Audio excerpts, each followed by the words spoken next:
ஆனால் பேக்கில் வந்து நான் என்ன பண்ணியிருக்கேன், இவ்வளவுக்கு வந்து கழுத்தோட அகலம் கொடுத்துருக்கேன். இப்போது கரெக்டாக நான் என்ன பண்ணுறேன்னா, கரெக்டான அளவில் ஃபஸ்ட்டு நான் மார்க் பண்ணிக்கிறேன்.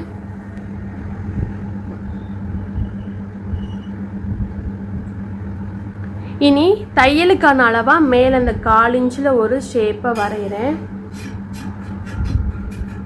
அதே மாதிரி இந்த இடத்துல வந்து ஒரு சிலருக்கு இங்கனக்குள்ளேயே முடிஞ்சிடும்.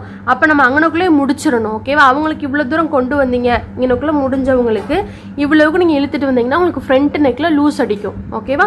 அதை தாண்டி இப்போ எனக்கு இதோட முடிஞ்சிருக்கு. இப்போ எனக்கு 1/2 இன்ச் இருக்குது. ஆனால் நான் வந்து எவ்வளோ தப்பேன்னா, கொக்கிப்பட்டி மடிச்சு தைக்க 1/4 இன்ச் தான் தப்பேன். இப்போ நான் இந்த அளவுக்கு இவ்வளோ வச்சேன்னா என்ன ஆகுனா, உங்களுக்கு இந்த இடத்துல ஒரு லூஸ் கண்டிப்பாக இருக்கும். அதனால் என்ன பண்ணுவேன்னா, இருக்கிறது போக எனக்குள்ள 1/4 இன்ச் மட்டும் நான் அப்படி மார்க் பண்ணிக்கிறேன்.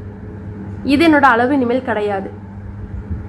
இது பேக்கில் இருந்த அளவு. இதுதான் ஃப்ரண்ட்டோட கரெக்டான அளவு. கொக்கிப்பட்டியை மடித்து தைச்சதுக்கு அப்புறமா தான் இந்த அளவு எனக்கு வரணும்.